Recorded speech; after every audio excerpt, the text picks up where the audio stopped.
Welcome back. Parigi ప్రజాశ్రద సభలో CM KCR మాట్లాడుతున్నారు. ఇప్పుడు లైవ్ చూద్దాం. తగ్గిందా?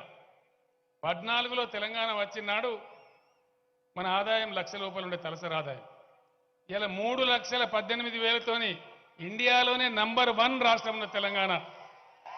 అంటే మనం ఎంత ముందుకు పోయినామో మీరు ఆలోచన చేయొచ్చు. తలసరి విద్యుత్ వినియోగంలో కూడా 1,100 యూనిట్లు ఉండే మనది 2014లో. ఇలా 2,200 యూనిట్లు అయిపోయినది. అంటే ఈ విధంగా అభివృద్ధి చెందినాం. మంచినీళ్ళు కేసీఆర్ కన్నా దొడ్డుగున్నోళ్ళు, కేసీఆర్ కన్నా ఎత్తున్నోళ్ళు ఎంతమంది ముఖ్యమంత్రులు కాలే ఈ కాంగ్రెస్ రాజ్యంలో? కనీసం మంచినీళ్ళని ఇచ్చిండ్రా? ఎన్ని బాధలు పడ్డాం.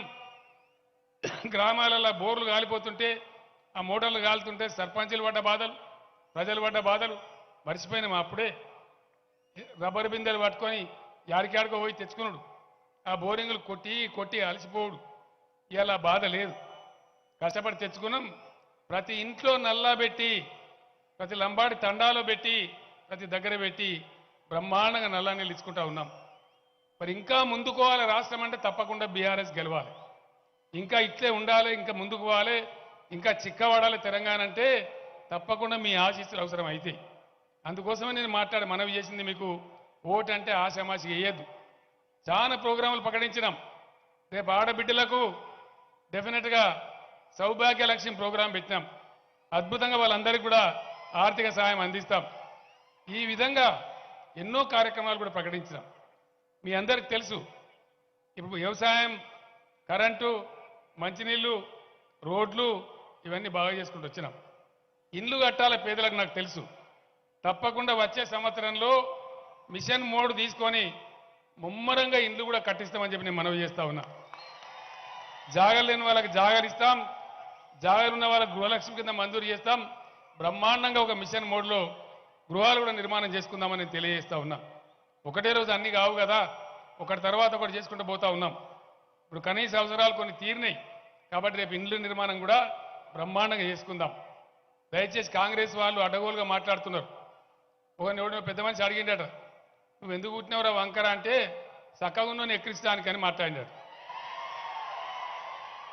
10 ఏళ్ళ గోళ మేము ఇవాళ అన్నీ చేసుకొస్తే వెనకటికి కూడా అన్నాడట.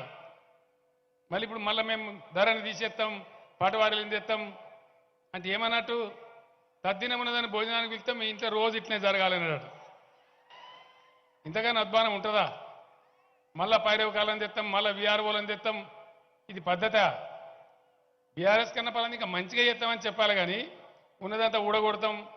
ఇప్పుడు మంచిగా ఎల్లమ్మ ఊడగొడితే మల్లమ్మ మాయం చేసింది అన్నట్టు ధరని తీసేస్తాం, ఇవన్నీ చేస్తాం అని ఏమర్థం? దాని అర్థమైంది?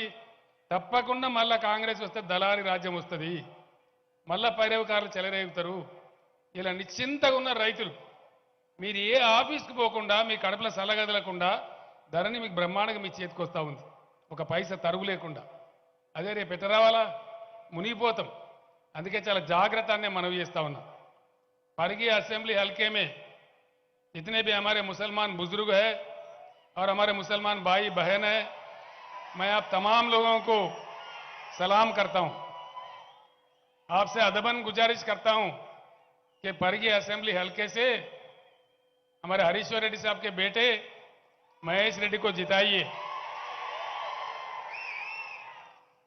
आप लोग गौर कीजिए, कांग्रेस के दौर में कदम कदम पे दंगे होते थे, कर्फ्यू लगता था. अब हमारे 10 साल के दौर में एक बार भी दंगा नहीं हुआ, एक बार भी कर्फ्यू नहीं लगा. हम अमन पसंद गवर्नमेंट है.